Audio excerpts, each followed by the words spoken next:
Good evening, everybody. Welcome to Boys and Poets in Brooklyn. My name is Andy Shalal, the owner and founder of Us Boys. Really a pleasure to have all of you here. And we're really excited about this book. When Helena called me and said she has a book called Understanding Hamas and why that matters, I was immediately yes. I think we really do need to talk about this issue. How many of you have been out in demonstrations and the first thing they say, oh, you support Hamas? They point at you and you want to say, I don't know, and you want to walk away from it. I mean, a lot of us understand the idea of resistance. That's historic. Every society in the world has been able to find their freedom through resistance, but yet we tend to shy away from having those conversations, and we call them terrorists. Of course, all of you know that Mandela was a terrorist until 2006, was it? Or 1992. Yeah, he was a terrorist for a long, long time. And a lot of people that started the American Revolution were terrorists as well. So let's be clear. And I think it's really important to have an understanding and an honest conversation about this issue, because we tend to shy away from it and are afraid to talk about it. And this is an opportunity for us to talk about. I wanted to congratulate Helena because her book was banned at a bookstore. At a bookstore in California. One thing for sure, she will not get banned at this bookstore here.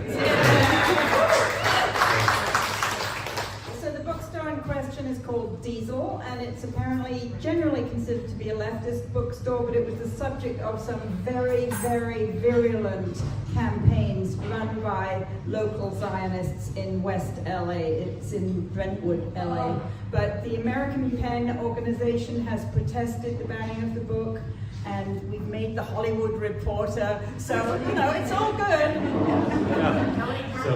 So congratulations. And as you know, these days, the idea of being leftist tends to have sort of an underlying meaning. Oftentimes means leftists accept when it comes to issues dealing with Palestinians. Afraid to be able to talk about it. We're proud to say that we continue to talk about this issue and continue to have programming that deals with this issue. We've been doing that since October the 7th, and we'll be continuing to do it on and on. Just to remind you, there's a couple of events that are coming up. On the 6th, October 6th, which is Sunday, we have Maureen Rabbani and Sarah Lee, is it Woodston, who's the head of Dawn, will also be here in conversation. That should be a really, really good conversation. I encourage you to come for that. And then we have a very special event on October the 17th with a Palestinian poet by the name of Mus'ab Abu Doha. Some of you have seen his work. He's on Instagram. He was the one that was getting ready to be exiled from Gaza. He and his family walking. He was picked out from a line, taken, tortured, and then released back. He's back here in the United States, had his citizenship here, so he was able to come here. But he is one of few people that were able to make it out.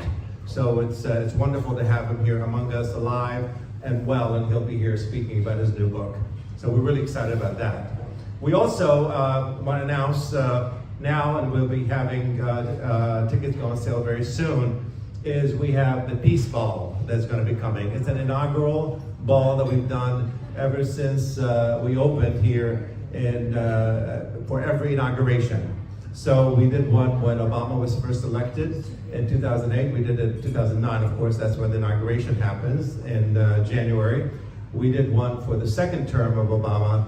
We did one when Trump was elected, but we always do them the day before, because our intention is to gather the community, progressives, and people who believe in a better world to come together, regardless of who is in office. People are going to come and go, but movements will stay and sustain us. So we had it in 2013. We did it at the African American Museum. It was a tremendous event. How many of you were at that event? There's a handful of you here. It was an incredible experience to be among such wonderful, wonderful people, people like Angela Davis and people like, back then when he was different, Van Jones, and many other people. We even had politicians. We have Cory Booker. We had people like Jamie Raskin. We had all kinds of people be there and speak from the stage. We had entertainment, we had music, we had dancing, and we energized and really kind of reinvigorated folks. And it was really exciting to be among 4,000 people who were there to experience the African American Museum privately and enjoy it, and be able to be among allies. That was great. So this year, again, we'll be having it at the African American Museum. We already have Angela Davis and Alice Walker and Sonia Sanchez and Medea Benjamin and Abraham Kendi, and lots of exciting, David Zyra, lots of exciting people will be part of our lineup. We encourage you to join us at that very, very special night. This year, it will, actually next year, it will take place on January the 18th. Starts at 7 p.m. All night long. Food and drinks and everything else, open bar, open food, and lots of music and the whole museum for you to enjoy. It'll take place on January the 18th, which is a Saturday, the Saturday before the election, before the inauguration, I'm sorry. So look forward to having you there. Tell your friends, we'll be sending it out very soon in the next week or so we can start getting ticket sales. And don't wait, because last time we were sold out pretty quickly. So if you see it for sale and you really want to come, you should really jump and get the ticket. So thank you again very much. I want to bring up Helena Coban. Come on up. She's a publisher and an author and just a wonderful human being and an ally. It's wonderful to have her here, and of course, she'll be in conversation with the person that's trying to ignore everybody sitting there, Miko Pellet. Come on up, Miko. I tell you, every time I go to a demonstration and Miko comes by, it's like, excuse me, Andy, can you tell me? I want a Miko. I want a Miko. It's like everybody, like the fans are crazy for him because he speaks truth to power, and that voice is in short supply sometimes. And having people like Miko be able to be there and really speak truth to power, unabashedly, unashamed, unwavering in his support for peace and justice and Palestinians. I really, really do appreciate him, and I love him, and he's just a wonderful friend. Yes? People are asking where they can see the live stream. It's not being live streamed. So we were unable to live stream it, but we are recording it, video recording it, and that will be available very soon. It'll be available afterwards. Educational YouTube channel. Yeah. All of you that had to fight the traffic to get here, you should get at least some extra so you see it firsthand, and the others will see it later. All right. So thank you all for being here. I'm going to turn it over to them to take this on. They'll have a conversation between the two of them, and then we will do a Q&A afterwards. Is it working? Is this one on? Is this one on? Yes. Okay, well, thank you, Andy, for that very warm introduction, and thank you all for being here. Helena has been a friend and a comrade for many years. She published The General Sun, and she was willing to publish The General Sun, which was my first book, even though it wasn't really much of a book to begin with, and she made it into what it is, which is a very, well-written book. So I owe that to you. And then she published my second book, Injustice, as well. So we've been friends and co-workers and fellow travelers for a while. So then last week I got this book in the mail, and I just couldn't wait to open it and read it. It's really hard not to open it and read it right away, to drop everything, and that's pretty much what I did. And the title of this book really says it all: Understanding Hamas and Why That Matters. And that, I think, brings up two things. One is, and I think for many people in this room, and certainly for those of us who are involved in the Palestine issue, the answer is, well, of course we need to understand Hamas, and we need to, and of course it matters. But we were talking about this earlier, and part of the response, and even on people who tend to lean towards justice and towards the left, there's this fear of saying even the name Hamas and being associated with Hamas, and of course being afraid to ask the question or to answer or be presented with a question, which is, do you condemn Hamas? So I think it's a really, really important time to have this book, and I want to start by asking you, Helena, why did you put this book out now, and why does it matter? Well, great. Thank you, Miko, for doing this with me at short notice, and thank you, Andy, for hosting it. Thanks to all of you who've come out at super short notice. So the story of the book is that back in March, the board of my organization, Just World Educational, which is separate from my publishing company, Just World Books, but we can go into that later. But the Just World Ed board agreed with a proposal that I made, which was basically that, like, there are a lot of organizations out there very active, doing really important work on the humanitarian crisis in Gaza. But many of them, I would say the overwhelming majority, do not want to touch with a barge pole anything to do with what we sometimes call the H word. Because, you know, it just so thorough and deep-seated has been the demonization of this organization, not just over the last 12 months, but over the last 30 years of its existence, that people just like, oh, you know, well, let's talk about getting food into Gaza. Let's talk about the Security Council resolution, but please, let's not talk about Hamas. So we said that demonization comes from a place of fear, and it comes from a place of lack of knowledge. Well, racism, yeah, and Islamophobia. And it comes from a lot of places.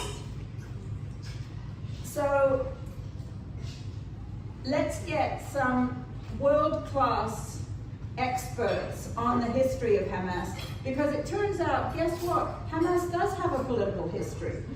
You know, it's not just a bunch of terrorists who fly airplanes into the Twin Towers. It's an organization that has existed in the Palestinian body politic since 1987. And it has a whole history. It has had times when it resorted to the use of, to a focus on military means. And it has had times when it actually ended those violent acts. And for example, in 1996, there was the first elections for the PA's Palestinian Legislative Council. And although Hamas did not run in those elections, it had a ceasefire in place that allowed those elections to proceed. Then in 2006, when there were the second round of legislative elections, this time they not only had a ceasefire to allow the elections to proceed, they participated. And then what happened? They won. Big mistake. Because Condoleezza Rice and, was it Sharon? No, not Sharon, it was Olmert. Anyway, whoever it was running Israel at the time, they were absolutely surprised. They had no idea the organization had this kind of popular support at the ballot box in what was absolutely certified by the Carter Center and the National Democratic Institute and lots of other organizations to have been a free and fair election, and they won it. So then what? So then you had a massive US-Israeli counterattack against Hamas, and including the imposition of this tight siege on Gaza. So, but there is this huge history. You know, people will talk about the Hamas charter that is so anti-Semitic, and do you disavow the Hamas charter? Do you condemn Hamas? They don't realize that that the Hamas charter was from 1988, and it was actually written and adopted by a small group of Hamas people when all the leaders were in jail. But in 2017, they came together and issued a new foundational document that is very, very different. So people will say, oh, have you read the 2008 Hamas Charter? I can say yes, and have you read the 2017 Covenant? You know? So actually, one of the things we do in this book, sorry, I'm taking an awful long time to answer your question, Miko. We decided that more people in the English-speaking world need to have access to this expertise that already exists. There are numerous books by experts about this kind of political evolution and developments and history of Hamas. But you know, you don't find them on every bookshelf. So we wanted to make an accessible, well actually it didn't start off as a book. It started off as a series of webinars. And it turns out that was a good way to do it because as David Wildman said yesterday, David Wildman is just an iconic head of the Methodist Church in New York. He was moderating an event I was at in New York yesterday. He said that the book has a very conversational style. Well, the reason is that the book is essentially the lightly edited transcripts of our 5 webinar sessions. And the webinars were designed to be for the general public. So we started off the first couple of them with kind of, you know, you can do this thing in Zoom where you do a pop quiz for all the attendees. So I will give you guys the pop quiz. Okay. Could you hold this a moment? Okay. What year do you think Hamas was founded? Okay. Shh. No. Here are the options. Do you think? Of course, when you're in a group, it's harder. But when everybody's sitting in their own little Zoom box, you get honest answers. So the options were 1967, 1977, 1987, 1997, and I think 2007. So, okay, close your eyes, everybody. Put your hand up if you think it was 1967. Okay, put your hand up if you think it was 1977. Good, we've got some hands. Put your hand up. Keep your eyes closed. If you think it was 1987. Not bad. Okay, eyes closed, 1997. 2007. Okay, oh, so I'm afraid you're wrong. I voted twice. Okay. I don't know if that's legal or not. No, that's fine. Vote early, vote often. What do we say? Yeah. So it was actually 1987. But we did a couple of these things, like what does Hamas stand for? And I won't make you all close your eyes and do this again. But we had a number of different options. And then, so we actually put this into the book because the idea is not just to be sort of interactive, but to show that this book, this material, is not just for specialists. It's not just for people who are like PhDs in political science or, international relations or all these things that people study. But it's for the general public. It's for people who realize they need to understand. The taxpayer. The taxpayer, that is a fine reason to understand it. So that's how the book came about. Did I answer your question? Yes, you did, absolutely. But I still have more, hold on. So you touched on a lot of things. One of the things that everything that has to do with Palestine is covered with myth and covered with all kinds of stories and truth and untruth, and unless you are an expert somewhat, then it's really hard to sift through some of it. There is a story out there which claims that somehow Israel created Hamas. And I wanted to ask you, based on what you've heard, what you've done in this book, and what you know, what your I'll tell you what my thoughts are after you say yours. But what are your thoughts about this idea that somehow Israel created Hamas? It's a great question, and it's used to kind of obviously delegitimize Hamas. in some way. And I'm afraid for this one, I'm going to have to go back 40 years to the first book I wrote about. Oh, come on. Yeah, no, go ahead. Okay. Yeah. So I brought this book. This is a book that Helena published in 85? 84. 84.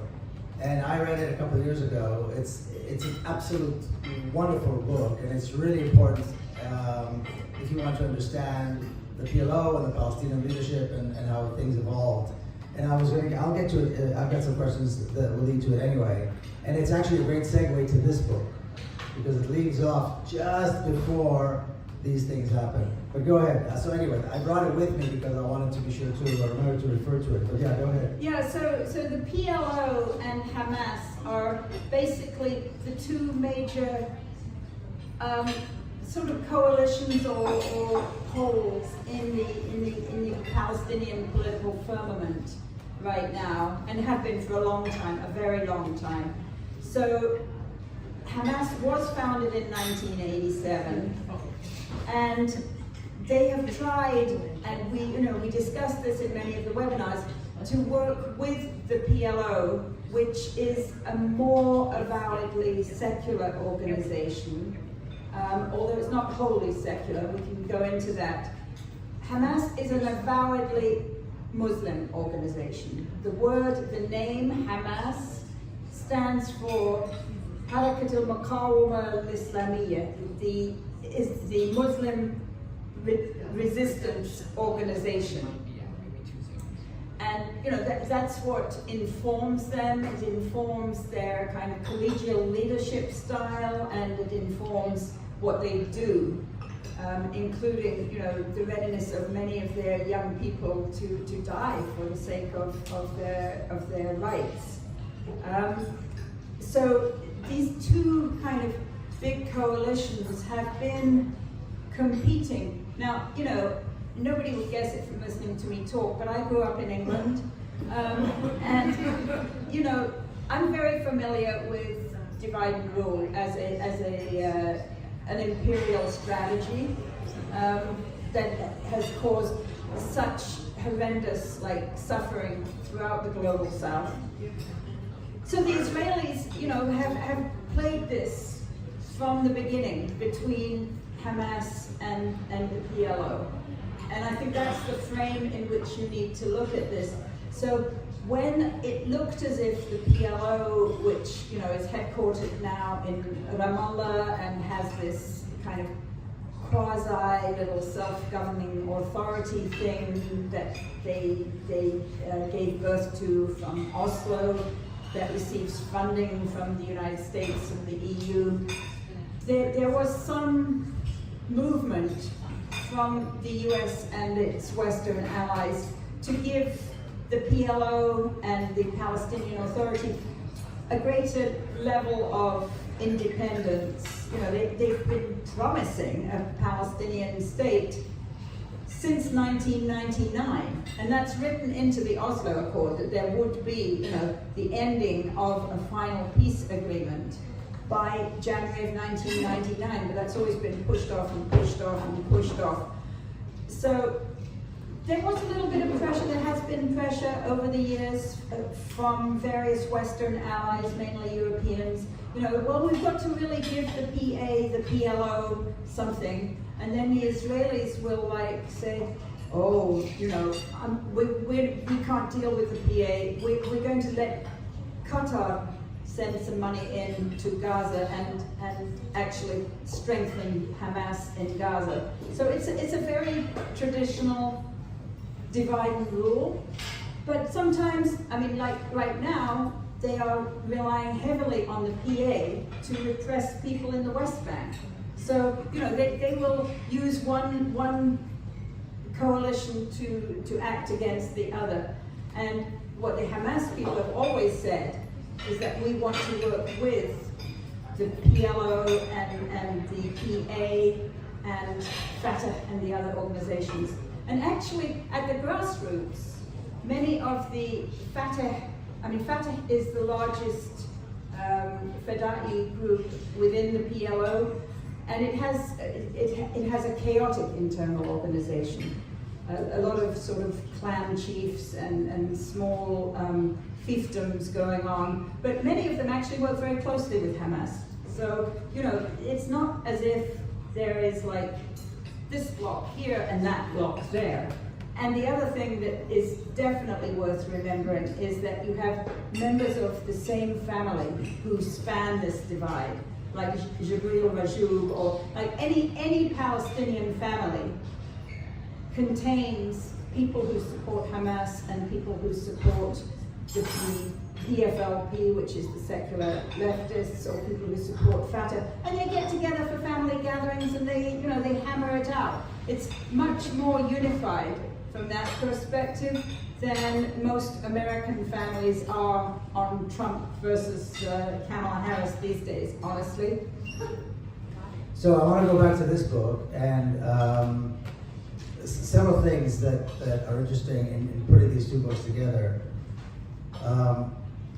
You demonstrate in this book, in the Palestinian Liberation Organization book, how the Palestinian Liberation Organization evolved and how their platform evolved and became more and more conciliatory with the years. And of course, the book ends in 1984, 85, and there's a sense that they, particularly after they were kicked out of Lebanon, but they lost touch with Palestinians in Palestine. And then 2 years later, of course, we know we had the first Intifada, we had the creation of Hamas, we had Oslo, and today, as a Palestinian, you look at how the PLO and Fatah evolved, and you see how Hamas evolved, and who in their right mind wouldn't want to support Hamas? Since they are the ones who are actually, and I'm not talking from my own perspective, but I'm saying, you know, as a Palestinian. So, and we know, we have mutual Palestinian friends who have one brother who was Fatah, one brother who was Hamas, and one brother was something else, and it's not. But I think it also, what it does, this sense of polarity, it creates the impression that these are the only two options in the Palestinian political world. There's Hamas, there's Fatah, and there's nothing else, which is also, of course, not true. Now, what were you anticipating when you ended this book? I mean, were you, because there's a sense when you finish this book that it just, especially when you read it now, it just stops abruptly. And there's something happening because the more, you know, the PLO becomes more conciliatory. On the ground, there's certainly no change that benefits the Palestinians.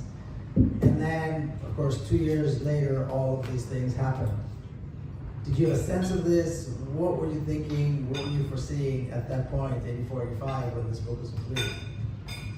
Well, I'm thrilled that you brought your copy of my 1984. What I love about this book is like the actual pages are yellowing.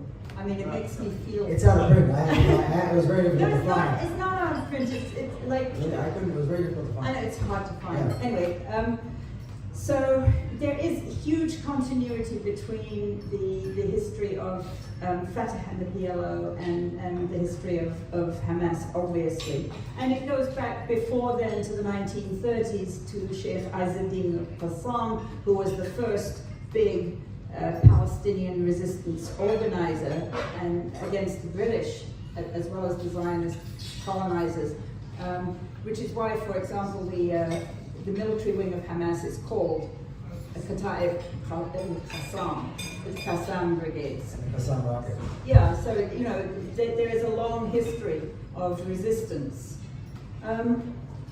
So the continuities are really interesting, and the parallels. You mentioned, you know, how I show in the book how Fatah and the PLO became more politically moderate, and a lot of what's happened in the history of Hamas has been similar. I mean, if you talk about like, would they support a two-state solution? The Fatah now is like 100% behind a two-state solution, and Hamas has a very nuanced position toward it, and says that it's not for us to decide, it's for the Palestinian people as a whole, and whatever the Palestinian people as a whole decide, we will support. Which leaves the way open to a two-state solution. And Miko and I probably have some disagreements about this of our own, but that's not the important point here. One of the strong continuities between the work that I was doing with Fatah and the PFLP on the old book and the work I've been doing with these other experts on the new book is the absolutely central role of Gaza as a crucible of Palestinian nationalist resistance. And the reason for this is because in the Nakba of 1948, that was where a large proportion of the people who ended up in Gaza, 1948, 49, 50, actually the Nakba started in 1947, but roughly 65 or 70% of them are of refugee origin. So, they carry those demands of the Palestinian refugees for the restoration of their rights and the reversal of the mass ethnic cleansing of 1948. But there are huge, when I was working in Lebanon, there are huge concentrations of Palestinians in Lebanon. But the thing about Gaza is that Gaza is part of historic Palestine. So it's part of historic Palestine that also carries the hopes and dreams of the refugee Palestinians. So, it was the crucible of Fatah. It has been the crucible of Hamas. But it is, if you're talking about Hamas, people think, or, Israeli militarists seem to propound the idea that if you can just beat Hamas in Gaza, which, the way they do it, it actually involves genociding the whole of Gaza's population. And well, we all know the situation is terrible. I think it's actually far worse than most of us imagine. By the end of winter, the population of Gaza may be reduced by about 60 or 70% from what it should be. But the Israelis have this idea that if you can just beat Hamas in Gaza through genocide, then that will end Hamas. And they have no idea. Because Hamas is not just in Gaza. Hamas is in the West Bank, very much. Hamas is in Jordan.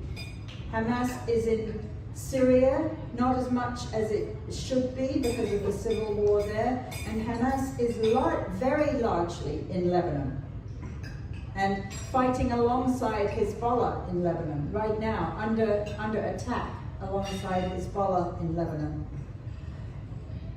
So, this idea that if you can just genocide Gaza, you will end Hamas is not true, because Hamas is an idea.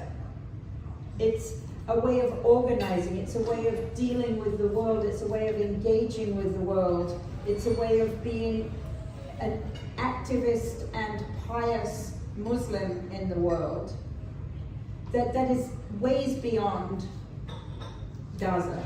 So I like this concept, though, that Gaza is the crucible, because I think that Gaza is the crucible today, not just for the Palestinian national movement, but for everything that is happening in the region, which is poised on the brink of regional and possibly global disaster.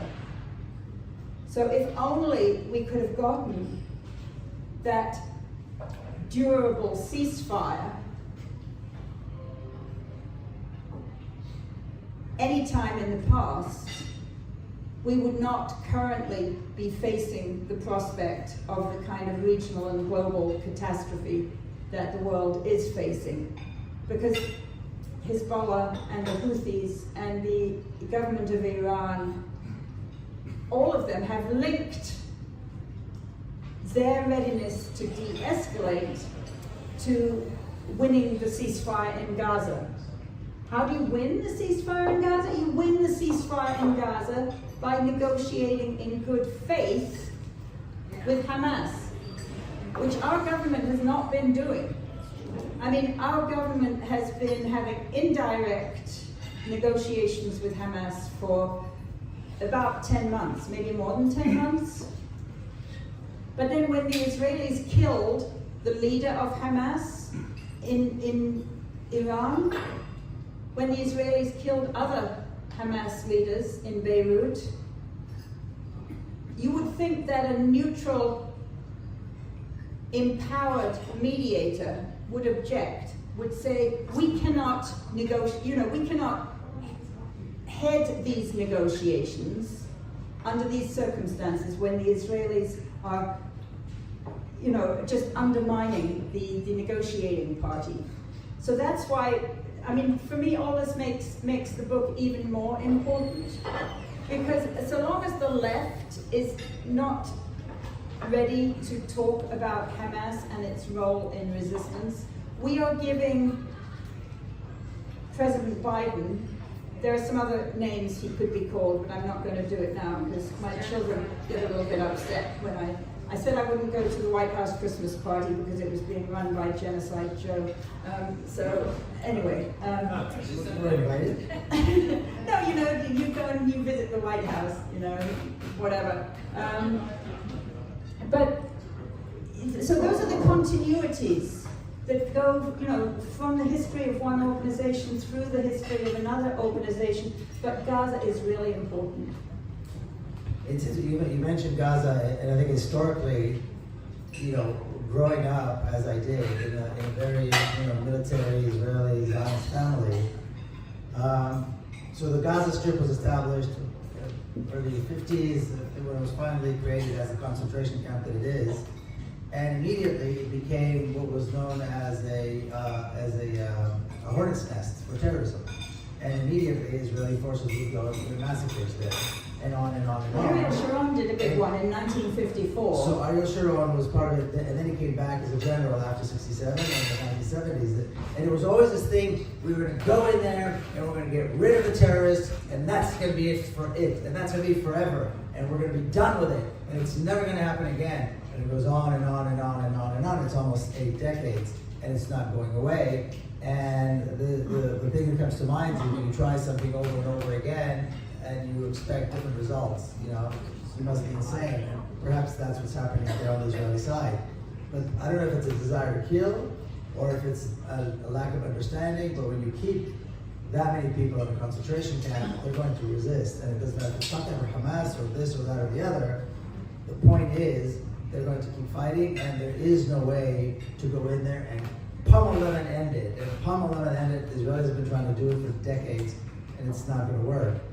One thing that's interesting about this book, about the PLO, you lived in Beirut, and I think you knew many of these people. You met many of these people. That's not the case with Gaza, or is it?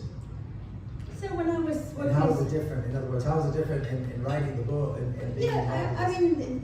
Different processes completely, because the PLO book was a result of a lot of news reporting that I was doing for the London Sunday Times and the Christian Science Monitor in Beirut, when obviously I interviewed all the leaders, virtually all the leaders, and then when I actually pulled the book together, I did more interviews in Kuwait and London and elsewhere with some of the historic leaders of Fatah, because I wanted to understand it. So Hamas, obviously the process was very different because it arose, this book in particular arose from this series of webinars that Rami Khouri, who is a Palestinian Christian from Nazareth, and I, a white woman from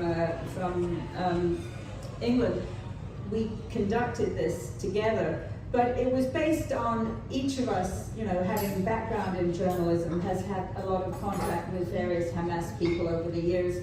I have interviewed a lot of Hamas leaders. I've interviewed Ismail Haniyeh right after he won the election in 2006. My husband Bill Quant and I had a really nice sit down once with a bunch of Hamas leaders in Damascus. It was 2009, and Khalid Mish'al was there, and Musa Abu Marzouk, and a lot of the others, Osama Hamdan. And what struck me, because I've known the Fatah PLO people like for a long time. We go back a long way. Yeah? So when I would go to Ramallah, and I would, go to lunch in Qatar in like 2004, 2003 with Yasser Arafat and some of his hench people. It was kind of really interesting to see.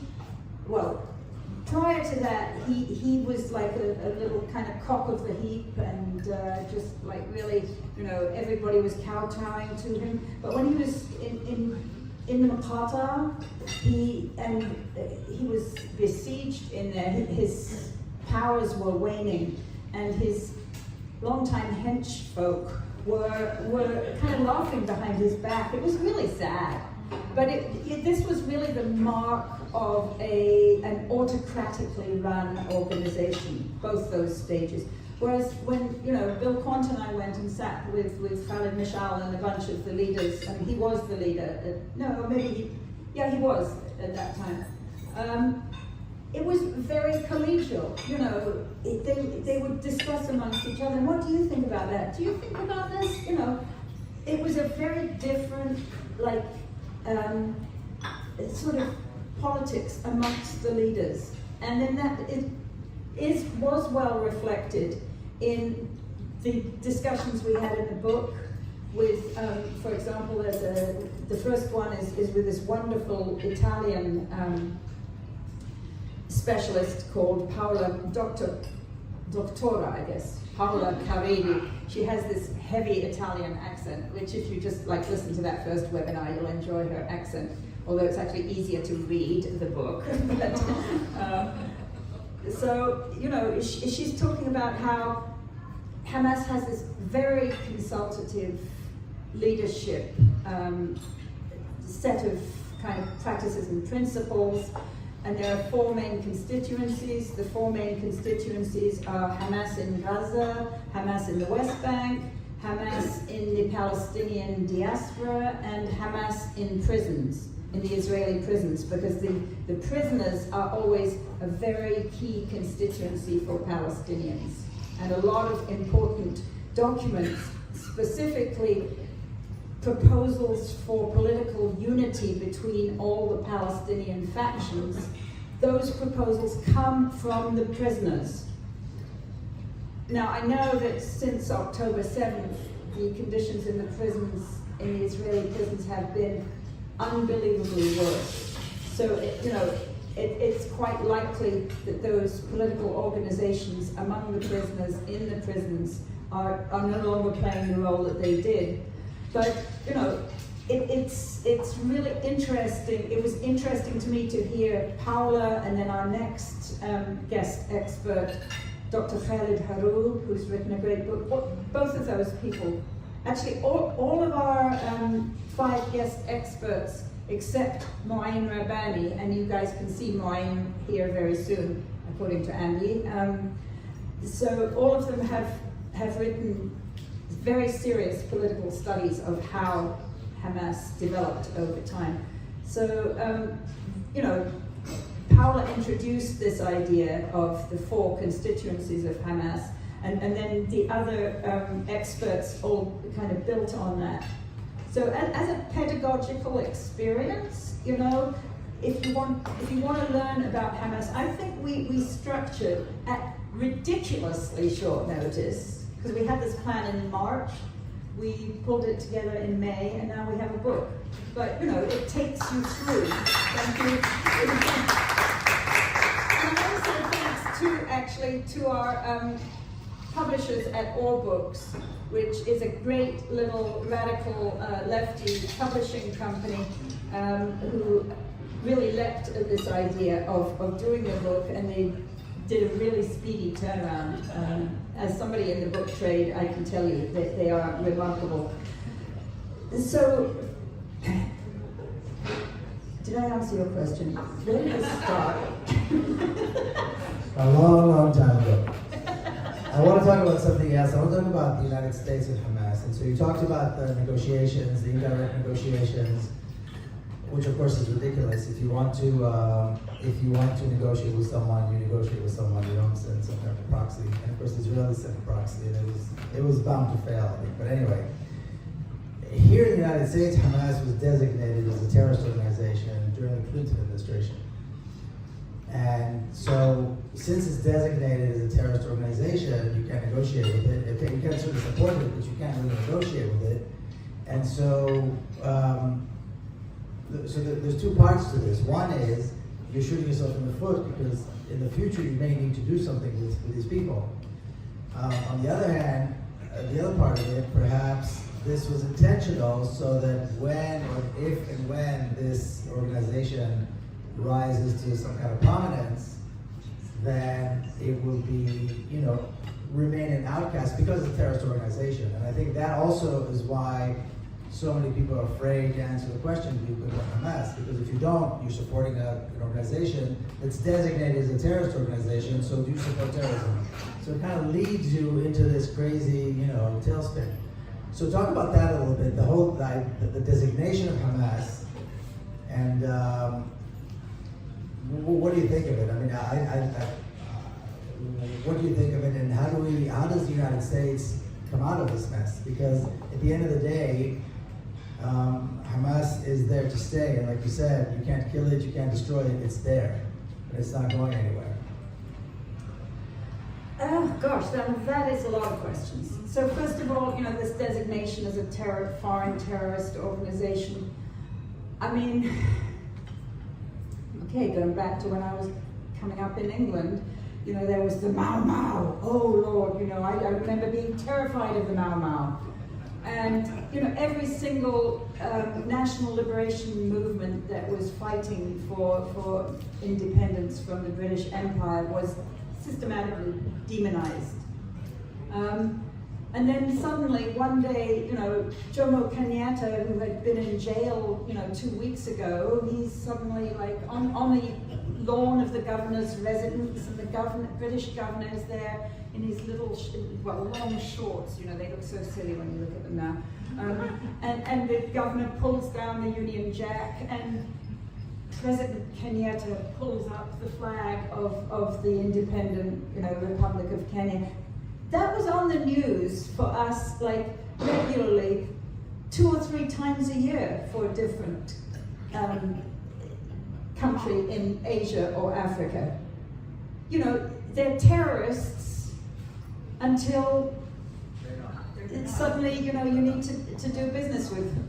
So, of course it hurts the targeted population. It's like economic sanctions, economic sanctions which our government just loves to impose against anybody that they have a disagreement with, which is an outrage. And actually, I did a study of this last year, and team sanctioned has become stronger and stronger and stronger in recent years, and now it's like the US government is shooting itself in the foot by sanctioning so many countries, and also by having so many organizations listed as foreign terrorist organizations, which does harm the ability of diplomats to do their work. I do remember with the PLO, when my book came out in 1984, it got slammed by Daniel Pipes, which I took as a sign of honor, but probably nobody nowadays remembers who Daniel Pipes was, which is just as well. We do. With the gray hair. Okay, so yeah. But, I got all these people saying, she's a terrorist lover, and you can't possibly talk to the PLO, because in those days, the memories of the Munich action, it wasn't literally a terrorist action, but it was carried out, by people associated with Fatah, and aircraft hijackings and all these things, which really are kind of the violence of the weak. I interviewed people who said, look, just give us, one or two of the F-4 fighters that you give to Israel, and we promise we won't put any bombs in supermarkets. And the same, with Algeria. I mean, I've interviewed some wonderful people who were in the Algerian liberation movement. And Nelson Mandela, what was Nelson Mandela in prison for? He was in prison because he was the head of the ANC's military organization. So when they needed to actually resolve the issue, who do you deal with? You deal with the guy who can resolve the issue. And suddenly, from Margaret Thatcher describing him as a terrorist, he becomes a world statesman, which he was all along. Guess what? So this whole thing about sanctions and negotiations. So how do we get out of the current mess? You're asking. I would say, how do we Americans get out of it? Look, I'm not holding my breath for either of these candidates to suddenly, become really wise and smart and call Miko and me in to say, well, what do you think we should do? Why don't you That's not a bad idea. Somebody should call them and suggest that. I wouldn't go for his Christmas party, I'm not sure. So it would be hard.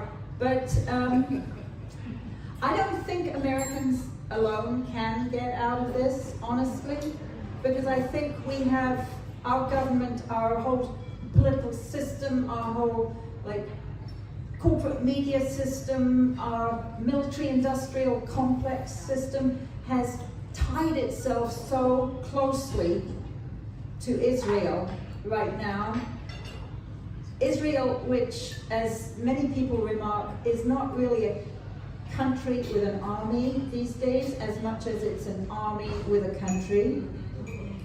So, and you can really start to see that everything that the Israelis have been doing, specifically over the last 12 months, but prior to that as well, has had the full endorsement and operational support of our military. I mean, it's not just the massive plane loads and shiploads of large bombs. And I said ship loads. Yeah, gotta keep it clean for This you. is Busboys and Poets. We want to keep it clean. So it's not just the ordnance that goes over there, it's also the targeting information that US and British planes provide from constantly flying over the war zone. It's the AI assistance that major American corporations like Microsoft and Google give to identify who is a terrorist. I mean, there's been some wonderful work on this done by Human Rights Watch on how these American tech companies are complicit in what they call targeting. But what do they Talk call? about Hamas. I beg your pardon? When you talk about Hamas, we're not learning about Hamas. We are. We are. But right now we're on a tangent. I was trying to get to how we as Americans get out of this, which is the question that I got from Miko, and my answer is that we cannot do it alone. We need the international community to come in and actually help us to do this. And in that respect, it's really interesting to see how many countries Hamas has relationships with. And this is, when the US speaks about the international community, it's really the US and the G7 and a very small number of allies. But Hamas and its allies, who include, The actual allies of Hamas on the ground in Gaza include the Popular Front for the Liberation of Palestine, the Popular Democratic Front, and some Fatah grassroots organizations. They have a wealth of international links, including with very serious big governments in the world. Not just like, oh, they are proxies for Iran. So that's why I think to get, for the people of Gaza to get out of this, we need a serious negotiation that is not headed by America, because this country is uniquely ill-qualified to be a fair and decent mediator. Well, I think this might be a good time to start the Q&A with the audience. So Andy, you want to moderate? I'll take the microphone and pass it around. Let's go to the gentleman who asked to talk about Hamas and have him ask the first question. Wow, I'm rewarded for bad behavior. If my mother could see that, she'd go, don't do that. I read the book, I just wrote a review of the book. The book is incredibly good and really worth reading. It provides you this multi-perspective on Hamas. But the thing I thought, one thing that was never mentioned is, why don't we hear about all the terrible Islamic extremist behaviors of Hamas in Gaza? I mean, how is it that women are able to be running operations? And and from the book, I know that they never have imposed Sharia law. They have restrained the fundamentalist, more fiery Islamists known as Salafists. They support women's education, women's employment at high levels of professional and government, and so on and so on. So we never hear anything about they just killed a bunch of people for being, heretics or something. They never do that. They're moderate people. Is that true or not?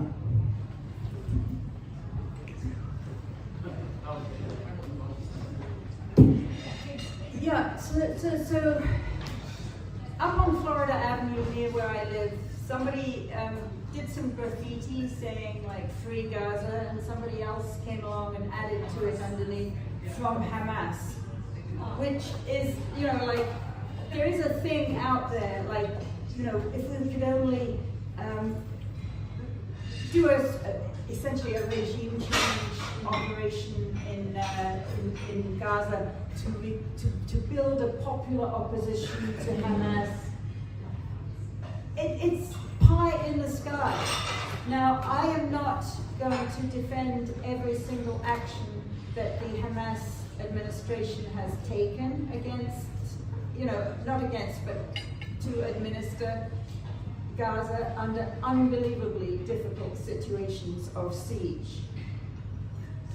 There have been excesses, but not anywhere near as close as these regime change people, like to claim that all the population. Well, basically they say two things. They say either Hamas is oppressing the population of Gaza, and therefore we should empower the people of Gaza to rise against Hamas. Or they say all the people of Gaza are Hamas, and therefore we can kill them all because they are all Hamas. So, both those things cannot be true, but you hear them from the same kinds of people. And actually, one of the appendices that we have in the book is the results of some polling that was done by a Ramallah-based polling organization. And I think the latest poll, they do this every 3 months amongst the Palestinian populations of the West Bank and Gaza. So the latest one, I think, was done in May. And they asked, who do you support, and what do you think about October 7th? And do you support the idea of a two-state solution? And actually the numbers first of all, Hamas gets gets the biggest numbers. But they get higher numbers in the West Bank than what they get in Gaza. And that's been true for a long time. So, you know, this is a very complex and nuanced political situation that is the Palestinians' own political situation. And the idea that outsiders, especially outsiders who are military occupiers, would come in and say, we know what is best for the people of Gaza, is an outrage. And the idea that outsiders would, you know, I don't need to say any more maybe about that, but I just want to give this idea that there is a multiplicity. I mean, I'm sure that right now the situation for people in Gaza, I know it is unbearably terrible. Take yourselves to Vietnam, you know, in the 1960s, where people were suffering from, you know, Operation Phoenix and the use of Agent Orange and all kinds of terrible military things. Actually, the Viet Cong were not a bunch of social democrats. You know, if you read these wonderful books, lightly fictionalized books by the writer Viet Nguyen, yes, you know, he gives you this very textured, who, by the way, is one of the biggest supporters of the Palestinians these days. But he gives you this very textured picture as to how a society under intense military pressure from outsiders does what it has to survive. And I think that's what you have to say about the people of Gaza. You know, I'm gonna add just one question here because it relates to what you said, and it's it's at the end of the book, and that is there's a question posed to Azam Tamimi as to whether or not there will be a day where the Hamas and the military resistance would be accepted by the United States as legitimate. And you mentioned Algeria. We know that Zohar Zarif, who was a terrorist by any, you know, by those kinds of definitions back in the day, was here a few years ago and did a book tour, you know. And his response is very interesting. His response is, I thought, was quite optimistic. What do you think about that? Do you see the United States? Do you have a sense that the United States might change? And I know you talked about that, but on this specifically, will we see a day where people look at Hamas, will look at El Khaled, and, you know, and see something else in this country? Well, people might. I mean, people here, you and I, we're people. As a government. But, you know, I put this together with some of the work that I did over the past couple of years on the changing balance of world power. Back in the 1980s, when I was working on the PLO book, and Bill Quant and I were actually, we played a little bit of a role in opening up the dialogue between the State Department under George Shultz and Abu Iyad in Tunis. And, you know, amidst a lot of difficult situations back then in the late 80s. And that meant something for that generation of Palestinian resistance people, because the US was emerging as increasingly, so 1988, okay, and then the Soviet Union collapses in 1991, and from, you know, really the middle of the 80s onwards, the United States was emerging as the world's hegemonic power. So you had to, you know, you had to use what you could to leverage, to build a relationship with that hegemonic power. Now, honestly, US is very rapidly losing its hegemonic power, if it has not already lost it. And what has happened over the past year, in terms of like just getting jerked around by Netanyahu. Anybody remember the red line on invading Rafah? I mean, you know, every single red line has first of all turned pink and then turned gotten washed away. So Netanyahu has just been jerking the US around, visibly diminishing Washington's soft power globally, and people are laughing throughout the world at the pretentiousness of Joe Biden. So, you know, if Azam Tamimi, who was the last of our invited guests on the webinar, if he says that he thinks it's possible, good luck to him. You know, but whether that, I don't think that's the key to winning the national liberation movement to the same degree that it was the key, or was seen as the key back in the 1980s. All right,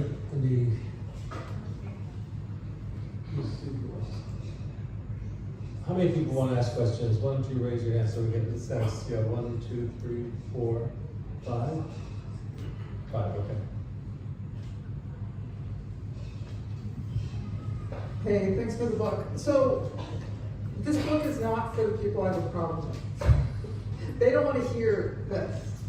And one of the problems I run into a lot is that just like the United States was trapped in the lost cause myth of the South being a just war, that the dark people were happier before the Civil War and all that nonsense, most Americans believe the myth that this was an empty land, that the traumatized Jews came from Europe and turned into a garden, and they've never been bad. I mean, there's some in the current violence that people are going, wait, this is a little bit much. But even that is poorly covered by our media. I mean, I just like the idea that I'm really against bombs, but the idea that suddenly the bombing in Tel Aviv by Iran was some kind of dramatic escalation after the last 10 months of bombing all over the place. I mean, how do we break through the people who totally bought in to what I will say is the Israeli equivalent of the lost cause? And it's a problem for Israelis too. You know, I don't know. These are all, in essence, theories of social change. I mean, how do we affect social change? And you know, that I will be the first to admit that this book is not for everybody.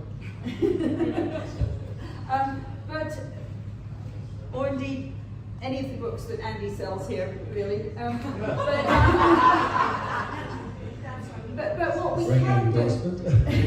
what we can do and must do is enlarge this circle of people who say, gee, I hadn't thought of that, you know? And also people who are already recognized as what we call thought leaders in this country, you know, people who write in the New York Times and whatever. And there has been real advance in terms of understanding Palestinian issues, especially among the younger generations, including younger Jewish Americans, which is just wonderful to see, and I know they're wrestling hard with this stuff. But, you know, also like Ta-Nehisi Coates and writers who say, I never thought about this before, but I went there and my God, you know. So you just have to do what you have to do, you know, you chisel away at what seems like a Mount Rushmore of denial and whatever. That's a little coda about Rushmore. What's a quick answer to give somebody who points at you and say, "Oh, you're supporting Hamas"? What is a way to? What would you suggest would be the way to counter that constant barrage that people throw at you, whether you're wearing keffiyeh, whether you're in a demonstration? Any suggestions from the church? Just say yes.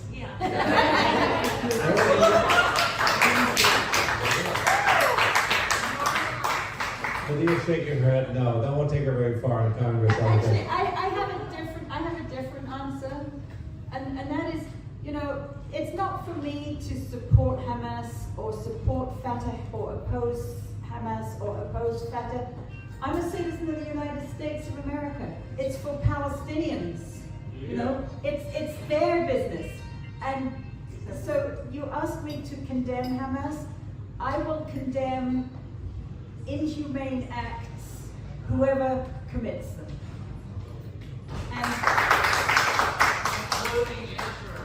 Including Israel, absolutely. You know, so I mean, I think, you know, you just have to have those kind of answers ready.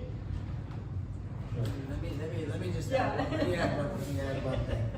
So there's a video clip of me somewhere where I ask are we out of our minds, and so I don't know if you've seen it. It's got a lot of views. So I remember growing up. I remember growing up, you know, being taught about the partisans who fought the Nazis, and the ANC who fought, you know, against apartheid, and all these great heroes that fought fascism, and on and on and on, Che Guevara, whatever. And I don't remember ever that question being raised. Do you condemn them? I never remember that the question being raised until it came to the Palestinians. When it came to Palestinians, first of all, you have to condemn. You know, condemn a nation, a people who have, you know, millions of whom live in a concentration camp that is now a death camp. And it is now. it is a death camp now. It needs to be liberated, like the camps were liberated after World War II. You know, condemn them for fighting for the liberation? You know, are we really out of our minds? Do we need to even engage, you know, think about this? That's what we say. We do not condemn, at least from my perspective, people who are fighting against a genocidal oppressive regime. End of story. That's my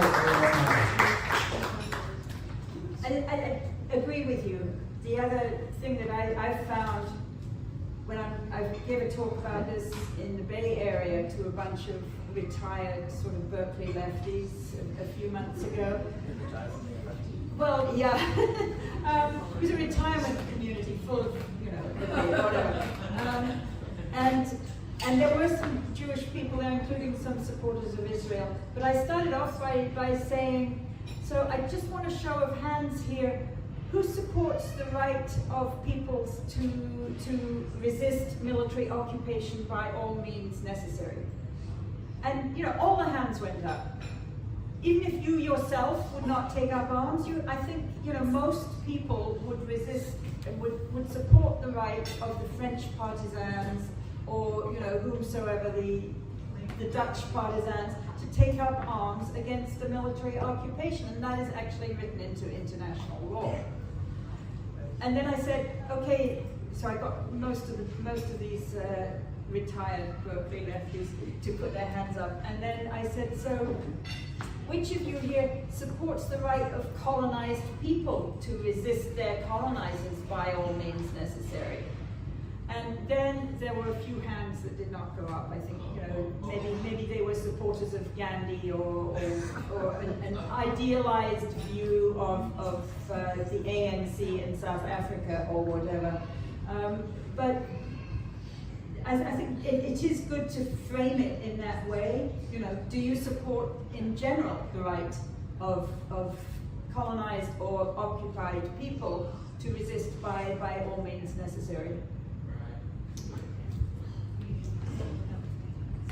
You know, I haven't read your book yet, but at least two former Israeli prime ministers have admitted that Netanyahu has sent billions of dollars to Qatar to strengthen Hamas, if you can't hear me.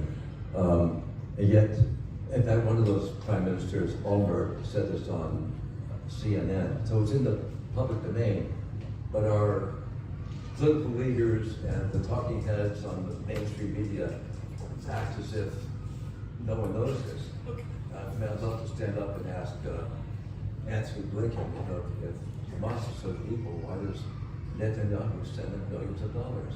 Is that addressed in your book?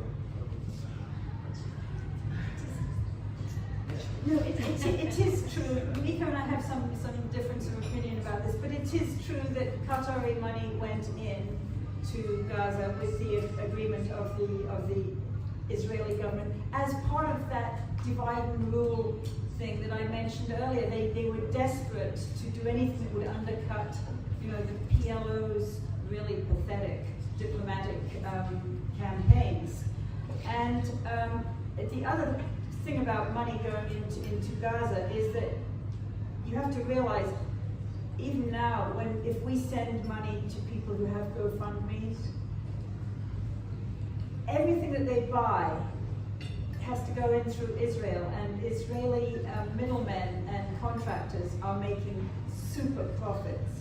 So it's a very complicated matter that will continue to be complicated until the occupation is brought to an end, because the only way for Palestinians in Gaza or the West Bank to have the freedom to trade and have commercial relations and family relations with the outside world, unconstrained by being Israel's captive market, is when the occupation ends. I'll just go back to all these little things that, not little, but when you look at them, in comparison with what's been happening over the past year, these things that, these military campaigns that the Israelis mounted since 2008, when they started in 2008 with this thing called Operation Cast Lead. And they called these military operations mowing the lawn, which is completely obscene. But then, they would demolish a bunch of stuff. And prior to that, in 2002, they demolished a huge amount of stuff in Gaza and the West Bank, including the airport and the port in Gaza. And then afterwards, the US would broker a ceasefire, and there would be a massive, let's rebuild the demolished stuff in Gaza, or in 2002 in the West Bank as well. So the Europeans and the Japanese would do that again and again and again, and each time, who would make the profits from all the goods that were, trucked in through Israel? Because Israel insisted that all of that all the money had to come in through Israel, and everything that it was spent on had to come in through Israeli ports, pay Israeli customs, Israeli shippers, Israeli contractors. It was really very profitable for whole sectors of the Israeli economy to keep demolishing. It's a classic Keynesian thing. First of all, the military makes a bunch of money from demolishing a bunch of stuff in Gaza, and then the civilian contractors make a bunch of money from repairing it.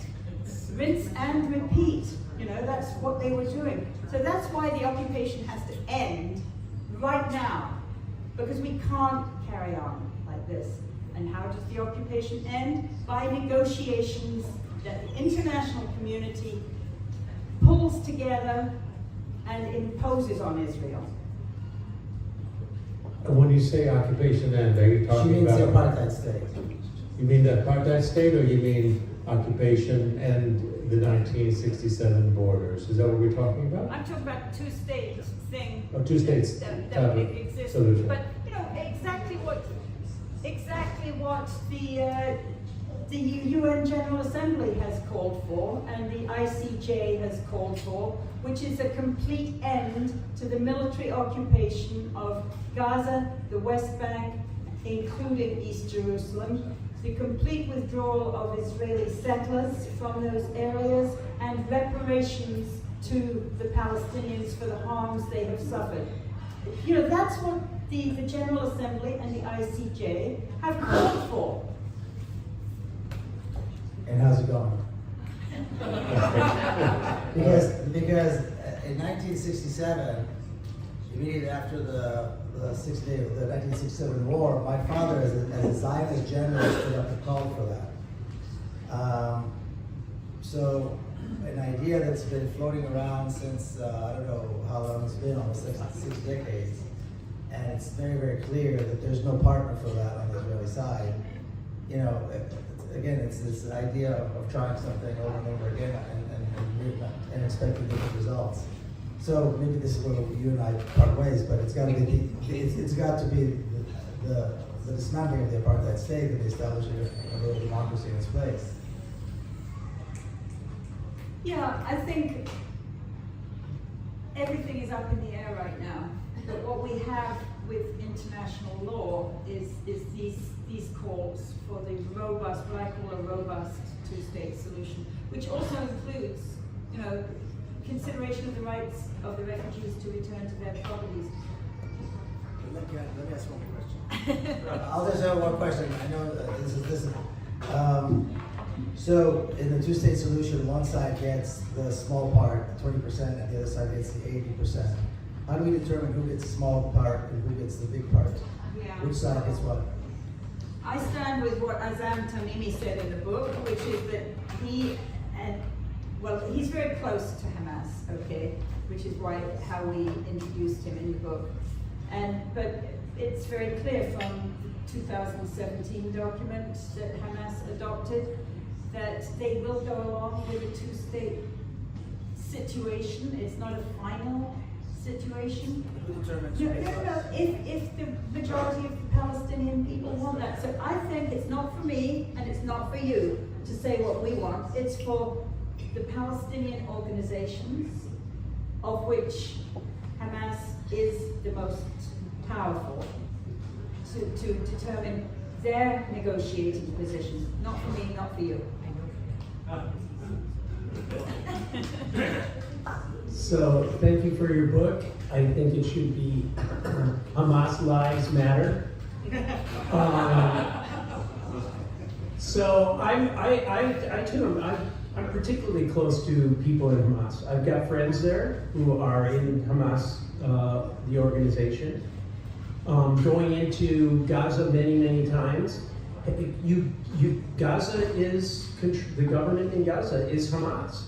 And if you want to come into Gaza, you have to go through the government of Hamas. It's the way it is. And I met intellectuals, I met college professors, I met women, I met young men, old men who are all in Hamas. Now, one thing that you didn't mention was the brothers in Egypt. And the Egyptian Brotherhood has always been a terrorist organization forever. Well, it's the Brotherhood. It's not been designated. No. The Brotherhood. Well, by Egypt, it's definitely. No, Ty, I've interviewed people. Microphone. So, the Brotherhood in Syria is the one that has engaged in massive violence, completely supported by our government in its regime change operation in Syria. The Brotherhood in Egypt, when they led the amazing things that happened in Tahrir Square in 2000. They did not lead that. Okay, go ahead. I was there. So. I was there too, Ty. So, you know, and I speak Arabic, and I've interviewed. So you think that the brothers led what happened in Tahrir? Because as far as I saw, they didn't come out for at least a week, maybe 10 days after it all started. Right, but they kept it going. So anyway, we can discuss that, and that is a real diversion. It's good to talk about the Ikhwan, the Brotherhood in Egypt, which is very different from the Brotherhood in Syria. But the Brotherhood in Egypt was very, very conservative, old school, never engaged in violence. There were other organizations, Takfiri organizations in Egypt that engaged in violence. The Brotherhood in Egypt, number one, they largely spawned Hamas. It was Brotherhood people in Palestine who founded Hamas, and they had been previously associated with the Muslim Brotherhood in Jordan and in Egypt. I agree. But mainly Egypt.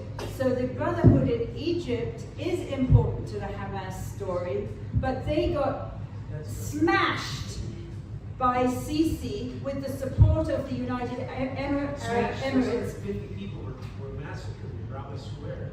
Yeah, I know. They were smashed horribly. So I think it's a grave disservice to the memory of the Muslim Brotherhood in Egypt to say that they were terrorists. They were not. I didn't say they were terrorists. I say they were. The Egyptian government considered them terrorists. They were isolated. They weren't allowed to. I remember when they were running, when the United States demanded that there be quick elections in Egypt, and they were the only organized group that was able to put out a candidate. He won. He had to say, I'm no longer a member of the Muslim Brotherhood, because he couldn't have ran for president if he was saying he was part of the Brotherhood. He wins, and 18 months before the next election, they have Raba Square where they massacre 650 Yeah, people. and that was sort of a reprise of what happened with Hamas running in the elections in Palestine, in Gaza and the West Bank and East Jerusalem in 2006, when they were allowed to run by the powers that be, but not under their own name. They ran under the name Change and Reform Party, I think it was. But everybody knew that they were Brotherhood. And then they won, and then they got smashed.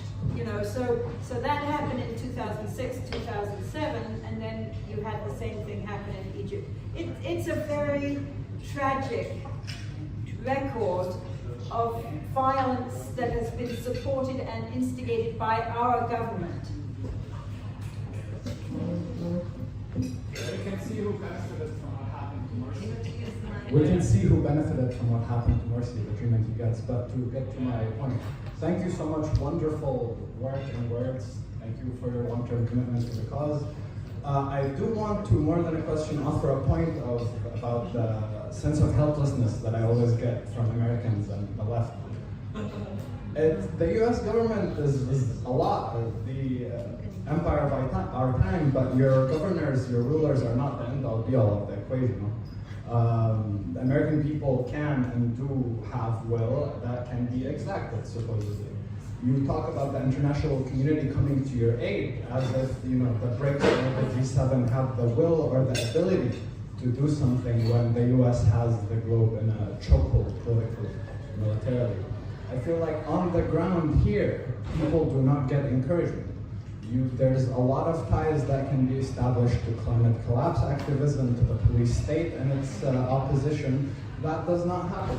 The factories are on the ground here. The supply chains go from the ground here to the sea, etc. There are Americans who are very much trying and succeeding in choking out these routes. There are Americans who are succeeding in striking and causing delays to bombs that do make their way to the ground on Gaza eventually. I don't know, it feels like hearing you guys talk, it's a lost cause. The US needs foreign intervention. The US is the foreign intervention the whole globe is subject to. I think a lot more can be done here on the ground. We don't need to demoralize the American public any further. You guys demoralize the rest of us. No, I'm just chatting. I don't know. Let me. You made some interesting points. So I don't think anybody here was demoralizing anybody. This is just an account of a particular movement, a particular organization. If you want to talk about what happens here in the United States, Americans receive a Zionist education, first of all. So Americans are Zionists whether they know it or not. And we all know this. If you say Palestine to anybody in the street, they confuse it with Pakistan. And if you say Israel, they go, oh, Israel, of course we love Israel. That's the American education system. Used to be. It's changing. Well, I don't know. My kids still, that's what they went to school. That's what they learned. And they're quite young. So I mean, that's still the reality in the schools. That's a reality in public education by and large. There's a teacher here in a school here in Washington D.C. That they're trying to fire in one of the exclusive private schools here because he mentions Palestine in his history of the Middle East class. Seriously. And so that's a reality that exists right now. the important thing is to create this sense of a movement that has a singular objective and that has a singular strategy, and outline all the different tactics the different organizations that deal with Palestine, engage in. That's the missing piece, I think. That's the missing thing. So I don't think there's a question here of demoralizing or encouraging. I think it's a question that it is up to us. There's no question about that.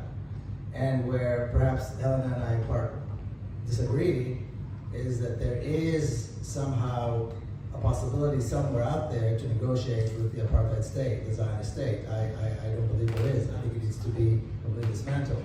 And so to that end, we need to create a sense of exactly where we're going. So the new organization that I'm heading now, Palestine House of Freedom, over on Capitol Hill, we set our mission to be very clear. Dismantle apartheid completely, establish a free Palestine from the river to the sea. That's where we're going. And so that helps to define everything else that we're doing, and everything, why we do what we do is to that end, to achieve those two things. To say it's up to Palestinians, it's not up to Palestinians, sure, it's up to Palestinians, but at the end of the day, there's a certain reality on the ground that doesn't matter what, and I don't know any Palestinian that doesn't want to see a free Palestine from the river to the sea. But that's besides the point. And I don't know what the virtues are of splicing and dividing Palestine. But besides that, so if we define the objective, and then we define the strategy, and we find where we all contribute as, tactically to get to that point, we'll be able to bring about the change that you're talking about. In the absence of that, we're like children looking through the glass window while the grown-ups on the other side in Capitol Hill are making the decisions and sending the bombs and sending the billions of dollars to kill Palestinians. So that's, to just kind of clarify where this is and where we're going. Yeah, I would just add to that there are a lot more actions that people who want to stop the genocide and stop the fighting and stop the occupation and build a free Palestine. A lot more actions that we can and should be doing, and I'm very much inspired by some of these people from Palestine Action in the UK who have actually been, undertaking direct action against weapons factories, Elbit and Teledyne. And it would be wonderful to see something like that organized here. But in the meantime, BDS is a kind of a more genteel form of direct action against the military-industrial complex. So there's a lot of things that people can do at different levels. My sense, having spent time in England and then in Lebanon, and then coming to this country is really hard to organize. It's so damn big. And it's kind of interesting to me now, honestly, to see the port strike that's going on. And It just ended. it would be great to link, some of the shipments going to Israel to the port strike and the longshoremen. Yeah, they got, I think, a 60% raise and postponed, which is great, but they postponed the negotiations till after the elections. So, but I find it interesting that in the fog of Zionistic zealotry that a lot of legislators have sort of fallen into, the idea of calling for a ceasefire was the beginning of this whole conversation, and now that's off the table for a lot of activists, and now they're asking for a free Palestine, which here in DC, for instance, the ceasefire coalition now has switched to a free Palestine coalition, which is interesting because it's like the overreach on that side has caused people to become more radical and ask for much, much bigger things, which I think is one silver lining that we're seeing in this entire situation right now. I think we have time for maybe 2 more. I just want to thank both of you for your work and your energy. I'm feeling very sad right now, and I just wanted to ask you if either of you knew who the last president was who said, why isn't the Zionist lobby registered as a foreign agent, and who was the last senator? That's your quiz. But my question is there hope in the banking and Wall Street community? Because apparently FEMA is running out of money to help people in the hurricane, and there's a connection, it seems, with our military spending and not having infrastructure help. Is the answer Nixon? No. Right. You want to know? Reagan. JFK and Fulbright. Oh, JFK. All right.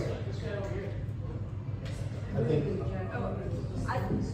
I can actually answer. I'm not sure I would look for the answer from Wall Street, but I would look for the answer from, hopefully, labor unions and progressive organizations in the country, because of course, we have just not just infrastructural needs, but basic healthcare, education systems, everything. One thing from my experience growing up in England is that, as I said, we saw month after month countries of the global south getting their independence from the British Empire because the British Empire could no longer afford the military machines and repression that were needed to keep the empire.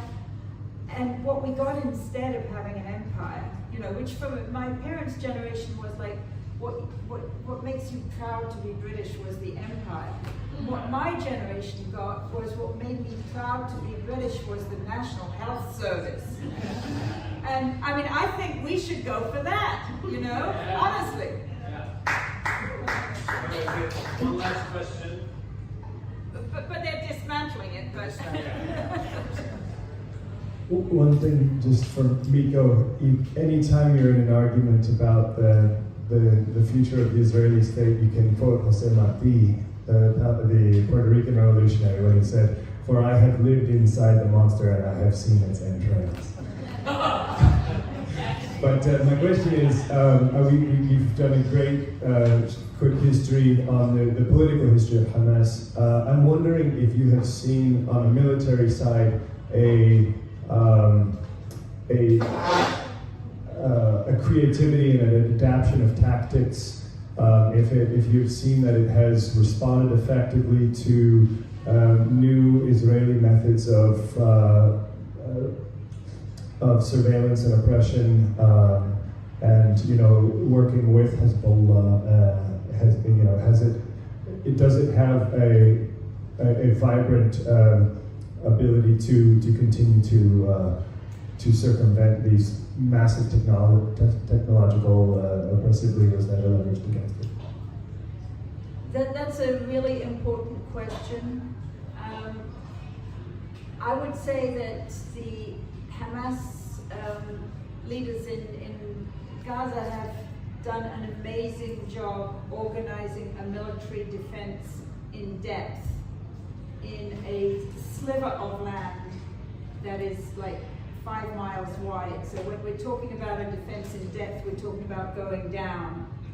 And that, the Viet Cong used tunnels extensively. A lot of revolutionary national liberation movements have used tunnels.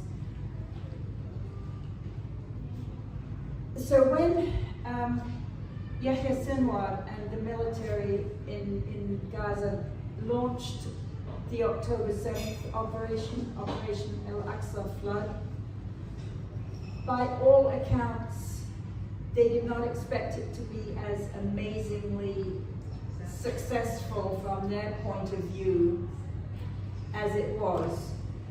Their intention, and we had this from Dr. Azam Tamimi, but a lot of other people have noted this, was to capture significant military figures from Israel and take them back as hostages in order to negotiate the freedom of some of the prisoners, which has happened before. But in doing that, they discovered that the Israeli defenses around Gaza were a paper tiger in essence.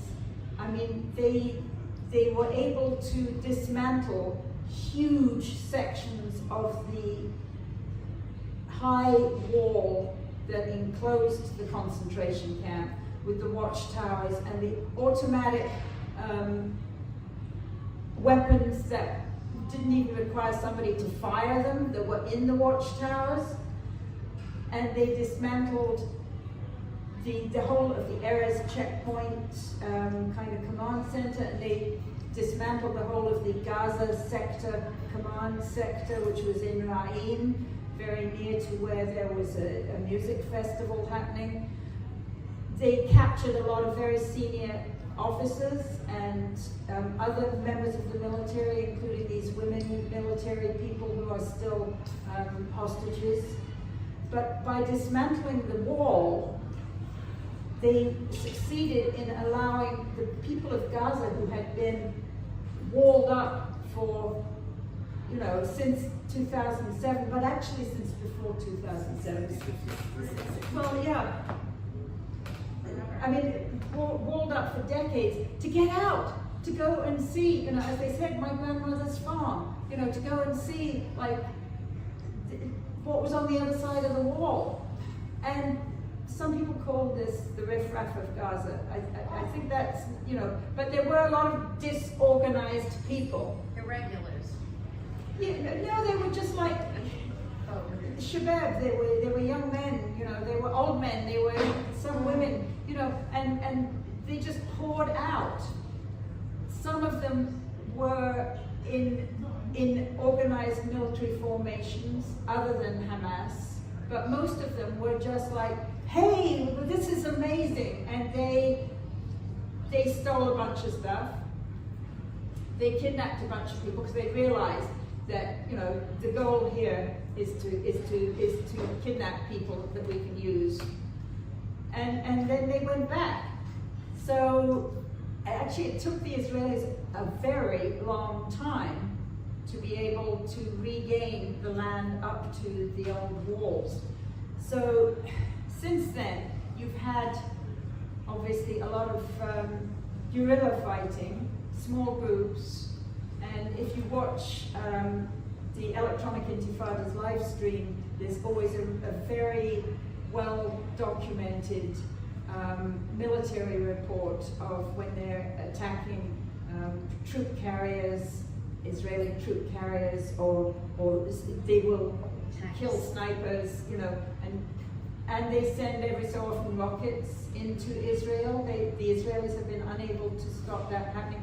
So clearly they have a huge fund of creativity at military organization, at military production inside of Gaza, and they did learn a lot of that stuff from Hezbollah in 1994 when Rabin came in as prime minister, and he thought he could solve the Palestine issue by exiling 400 community leaders from the West Bank and Gaza to Lebanon. And they went to Lebanon, and the Lebanese wouldn't allow them in, so they were stuck on that area just at the south of Lebanon called Marj al-Zahur, the Plain of Flowers. They were in tents for, I think, 10 months or a year, and the only people who looked after them there, since the Lebanese government didn't want them to go in, was Hezbollah. Hezbollah, sent in food and medical supplies and things to keep them warm, and they had some very intensive military discussions because Hezbollah was already militarily quite well organized. So that was the basis on which the Hezbollah-Hamas alliance was based. Hezbollah being, as we should know, a majority Shiite organization, and Hamas being a majority altogether Sunni Muslim organization. So one of the really tragic things that has happened, that happened from roughly 2010 until last year, was that American-Israeli conniving and dividing and ruling, has managed for a long time to set Shiites against Sunnis in West Asia, including by fomenting the civil war in Syria, and including by ramping up, fears of Iran amongst the Sunni Arab leaders of the Gulf. And all of this, of course, was very profitable for the American weapons industry, because if you don't have an enemy, how are you going to sell the weapons to the Saudis and the UAE? And some of the things that happened last year are, number one, the Chinese diplomats succeeded in bringing about a reconciliation between Saudi Arabia and Iran, and that has solved a lot of the tensions in the region. And the other was the Hamas breakout of October 7th, which the day after was joined by Hezbollah. So you had Hezbollah and Hamas essentially fighting against the common enemy. So, there is a lot of diplomatic history around all of this. But you're right to say that we should also look at the military. And it's hard to gauge from a distance, but it clearly is still there. Although at great cost, obviously, just as, for the Vietnamese or the Algerians or any of those other people who had to fight so hard for their national liberation. I know this sounds like a kind of a silly question, and I'm sure you ask it often, but where do you see this ending at this point? I know it's complicated, and you keep hearing a lot of things about Iran coming into this, or is this a calculation that was done? Who are the players behind the scenes, and so on? I don't know, we might get two different answers here, we'll see. But it's going to be interesting, yeah. So, October 7th was a watershed moment. I think we can all agree on that. And pretty much to sum up what Helena just described, we saw fighters coming out of one of the poorest, most oppressed regions in the world and completely paralyzing global shipping. Global shipping, and also the military, this military might or supposedly the military might, of the state of Israel. This military giant was paralyzed for months, and it's still in chaos almost a year later. There's still complete chaos, and it's not ending.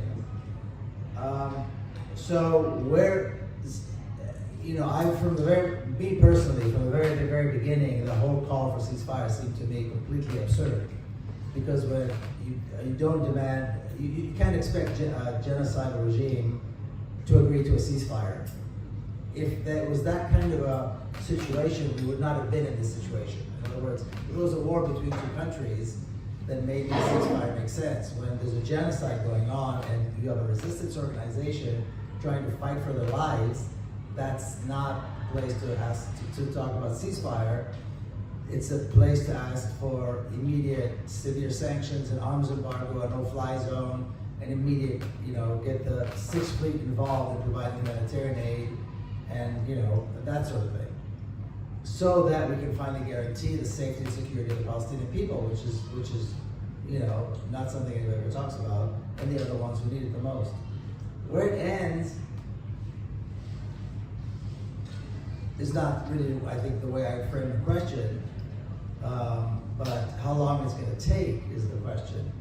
This is going to end with the dismantling of the apartheid state and the establishment of a single free Palestine from river to the sea. I don't think there is even remotely, there's not even remotely a possibility of anything but that. The question is, are we able to mobilize and demand this end sooner, or are we just going to let Israel keep killing and killing and killing until it is completely deflated itself?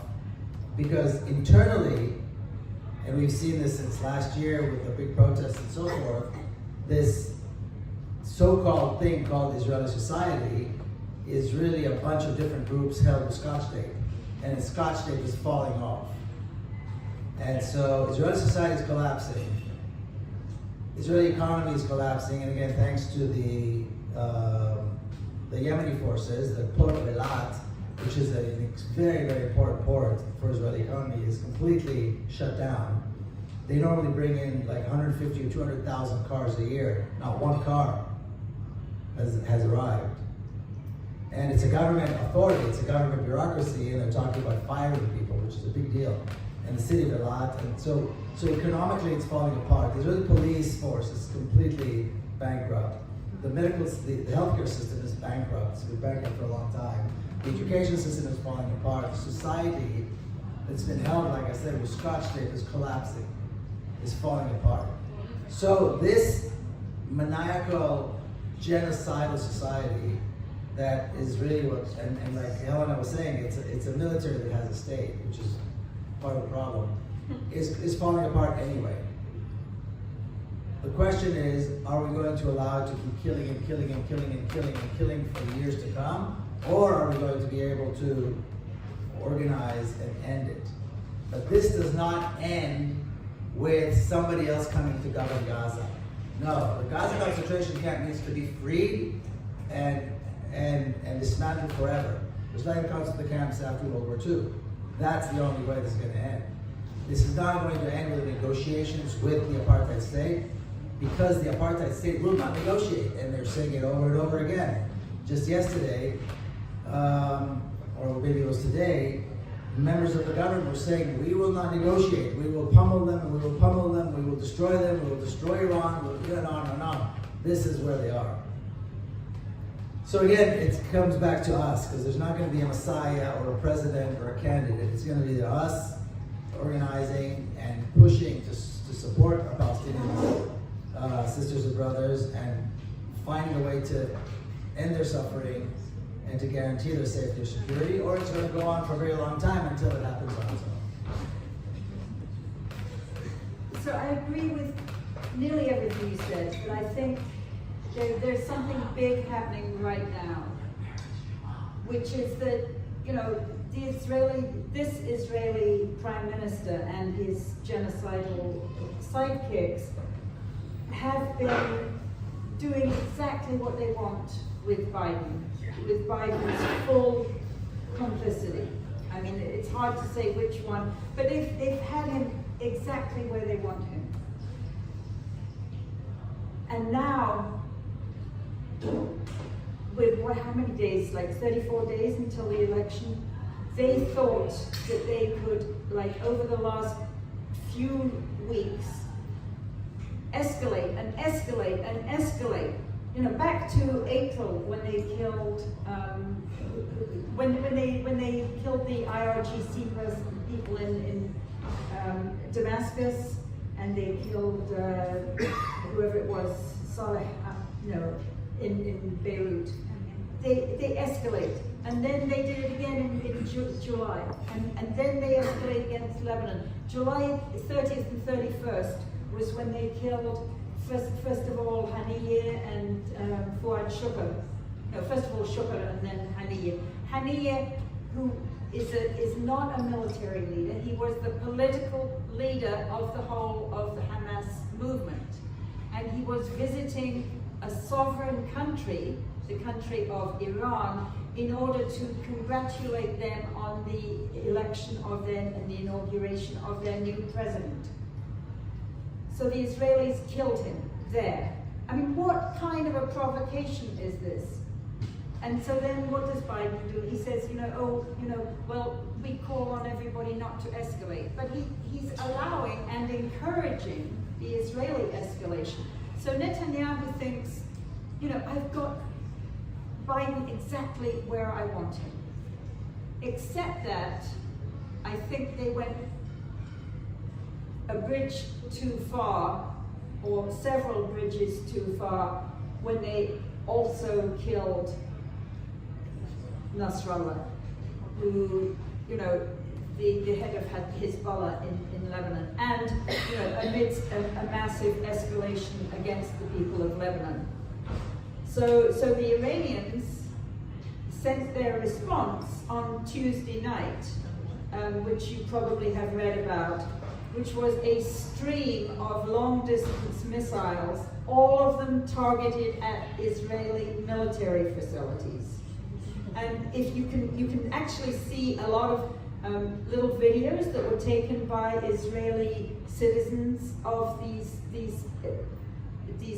missiles coming in at around 7:30 at night local time and hitting on air bases and the headquarters of the Mossad and the headquarters of this Unit 8200 Technological Warfare Center. So I listened to the EI live stream yesterday, Electronic Intifada. Ali Abunimah, wonderful person. He was in Amman. He's there now. He was in Amman on Tuesday night, and he said that everybody in Amman was standing on their roofs cheering as the missiles came over. And he said actually it was brilliant of the Iranians to do it at night, because then you can see them, because they're all lit up from the city lights, the ground lights. He said if they'd come over in the daytime, people wouldn't have seen them. And the same happened in Israel. The Israelis saw them coming and were scared shitless, because they'd never seen something like this, as effective as this and as targeted as this on these, like the Nevatim airfield, which is the main airfield from which the Air Force has been bombing Gaza, and that has been receiving our 2,000-pound bombs that are shipped from here. So this is a game changer, and Netanyahu can say, I'm going to pummel, I'm going to take out Iran's oil facilities and maybe even their nuclear facilities. And the Iranians just said, you do that and we will take out the oil facilities in the Arab Gulf GCC countries. And we will take other such actions as we deem necessary, because they know that the American military helps every single thing that the Israelis do. We have 40,000 American service members strung out throughout West Asia, on land and at sea. So I think the one thing that Joe Biden doesn't want to see in the next 34 days is Americans coming home in body bags. And he doesn't want to see the international oil market completely tanked by the destruction of all these oil production facilities. So maybe the Iranians have actually checkmated Israel's escalations for now. I don't know, but it was really interesting to see the response both from the Israeli side and from the Arab side and from the Iranian side to what happened on Tuesday night. What we learn from the American mainstream media is almost nothing of this, because every single news report that comes out of Israel, and I have worked as a reporter in Israel, every single news report that comes out is subject to very tight military censorship. So what you learn is that, oh, the Iranians launched all these missiles, but we were able to intercept most of them, and just a few fell in some fields somewhere. But if you actually go to, there's a guy at the Washington Post called Evan Hill who collects things from social media from many countries. Yeah, so he has all these social media posts, little videos that Israelis living near these military facilities have posted, and they're saying, oh wow, couldn't believe it, So maybe, it's a horrendous thought that all this stuff that could and should have been resolved by negotiation, by so many negotiations over the past 50 years, including, you know, between the US and Iran, which got broken off by Trump, but including, you know, all the negotiations over Gaza and the West Bank and Jerusalem, which led nowhere, that if those negotiations had succeeded, we would not now be in a situation where it's missiles, hypersonic missiles, that may actually shift things over the weeks that come. I think Shelley wanted to say one quick thing, Shelley. You got it Okay, Shell, make it good. very, very short, please. Well, the one thing is that the U.S. is obviously complicit, and what really needs to happen in the short term, as opposed to what you're talking about, of course, for the long-term MECO, we have to do an arms embargo. We now have at least a bill that, of course, Bernie Sanders has introduced. And I know that for DCers, it's awful tough. I'm from Maryland, and we plan, I'm with JDP, many of you know, and we plan to meet with Chris Van Hollen, our sister JDP in Baltimore has already done that. We really need to be pushing for that above everything right away, because that is really what would stop it.